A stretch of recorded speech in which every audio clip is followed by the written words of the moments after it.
Chapter 6 of The Boy in the Back of the Class, The Woman in the Silver Scarf. Silver scarf. Up until now, it's been a red scarf. That's interesting.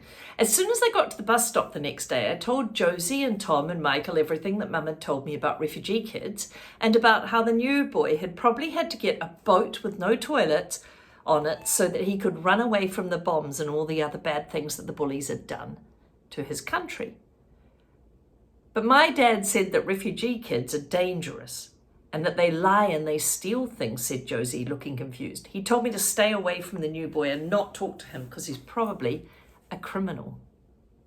This is all about racism, generalizations, and also polarization, because now we've got two families that are polarized, North and South Pole, polarized. They're different ends of the spectrum or consideration. But my mum and dad said we should be extra nice to him. Look, and he opened his rucksack and Tom showed us a big bag of sweets. Mum said to give these to him at lunchtime, and she said we had to be nice to him and not ask him too many questions. My mum said the same, said Michael, as we got on the school bus, except she told me to give him a banana, and my dad said refugee kids were running away from the wars that are on television all the time. He didn't say anything about any bullies.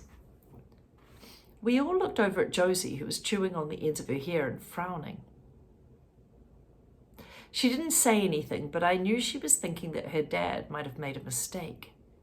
There was no way the new boy could be dangerous or a criminal, not when he was the same size as us and had run away from bullies and a real war.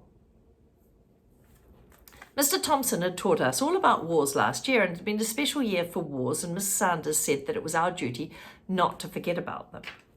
We learned about red poppies and how they were the most important flower because they grew on soldiers' graves, and how lots of other countries had joined up to fight in the very first war.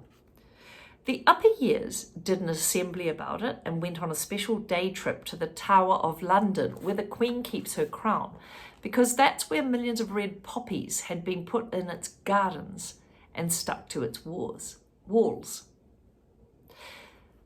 Mr. Thompson said we should never forget how many people had died in the wars to save us, and we can't remember long numbers, especially ones that keep going up all the time. But I'll never forget that castle. It had looked like it was bleeding. And later on in that day, a man who knew all about the first big war gave us, it's called the Great War, World War I. It's a long time ago. The first big war gave us an extra special lesson inside the castle. His name was Officer Denny. I remember him because his name rhymed with my Uncle Lenny. Everyone liked him because he was funny and knew everything there was to know about bombs and uniforms and a sad place called Flanders Field. He picked me and Michael to try and hold up a rucksack that was the same size and weight as a real soldier's rucksack. It was so big and heavy that we couldn't even get it off the ground. Remembering Officer Denny's rucksack made me wonder if the new boy had to carry lots of heavy things in his rucksack when he was running away. Maybe that's why it looked so old and dusty. Remember in the first chapter?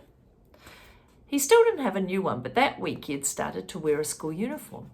He must have found a new shirt and jumper itchy because he kept pulling at the collar whenever he thought no one was looking. That day, the school bus was late and got stuck in so much traffic, the driver let everyone get off early.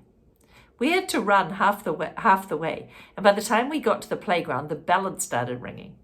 I was hot and sweaty and feeling icky when I got to class, so I didn't even realize that everyone was quieter than usual. But after a few minutes, I noticed that Parvinder and Dean, who were clever at everything, sat at the front of the class, and they kept looking over their shoulders. At first I thought they were looking at me because my face was still red, but then I heard Parvinder say, "Wonder who she is." I turned around and saw a grown-up sitting in Clarissa's seat. And not just any old grown-up, but one who was talking to the new boy. And the new boy was talking back to her. I poked Josie in the arm. Look! Josie turned and whispered, where's Clarissa? We looked around the class and then we saw that Clarissa was actually sitting at the end of our row on Felicity and Natasha's table, and she looked much happier. Hurry up and settle down, please, Mrs. Khan said, and she picked up the register. Before we head to assembly, I want to introduce somebody very special to you. But let's make sure you're all here first. After she had finished calling everyone's name, Mrs. Khan said, now class, I want you to all say good morning to Mrs. Hemsey. She's our new class assistant. Mrs. Hemsey stood up and smiled at everyone. Good morning, Mrs. Hemsey, we all said. Half the class shouted it and the other half said it quietly as if they weren't sure Mrs. Khan had given us the right name to say. I shouted it out. I like shouting out new names. It makes her feel more real. Mrs. Hemsey smiled and said, good morning, everyone. Mrs. Hemsey will be helping Amit with his lessons from now on. If we're very lucky in a few weeks, she will be helping Amit do a presentation about his hometown and how he feels about being here in London. Everyone turned to stare at Mrs. Hemsey as she nodded and smiled and then sat back down. She looks nice, whispered Josie. I like her scarf. I looked back over my shoulder because I liked the scarf Mrs. Hemsey was wearing on her head too. It looked like a silver river and had diamond pin clipped on one side that looked like a star. She had one of those smiles where the person smiling never shows any teeth. But I like it. And her eyes looked like they'd been drawn around with a big, thick black pencil, which made them look even bigger and more interesting. The new boy seemed to like her too, and when she sat down, she whispered something to him and patted him on the back, which made him nod. I felt happy for him. He had someone to talk to, and he didn't have to sit next to Clarissa anymore. It's much nicer to sit next to somebody who isn't trying to get away from you all the time and has a diamond pin in their scarf. All that day, the new boy did lessons at the back of the class, and at break time and lunchtime, he went to seclusion, as usual. But maybe because Miss Hemsey was with him, he didn't look at the ground so much and seemed more interested in everything we were doing. I caught him staring at me and Josie twice before lunchtime and 3 whole times in the afternoon, and I was sure he wanted to be friends with us now. At home time, we waited, just as we always did by the gates, but this time all of us had something to give him. Josie had saved her chocolate yogurt pudding from the lunchbox for him especially. Michael and Tom had bags of sweets and a banana their mums and dads had told them to save. Today I had an apple to give him because the school canteen had run out of oranges, but it was okay because Tom had given him a sticker of a whale to put on it, so it was still special. As we were waiting, I crossed my fingers and secretly hoped that Miss Hemsey could come out with the new boy too, because since she could speak to him properly, she would be able to ask him some of my 11 questions. The playground had started to empty by this time, and the new boy finally came out holding both Miss Hemsey's and Mrs. Khan's hands. As they made their way over to the woman in the red scarf, Michael whispered, "Come on." I could tell he was excited because his eyes had got wider. Michael's eyes always get wider when he can't wait to do something. We all ran over to the new boy and gave him his gifts. "This is from me," said Tom, holding out the large bag of sweets like it was a trophy. "There's some cola bottles in there and flying whiz-bees and some toffee melts too."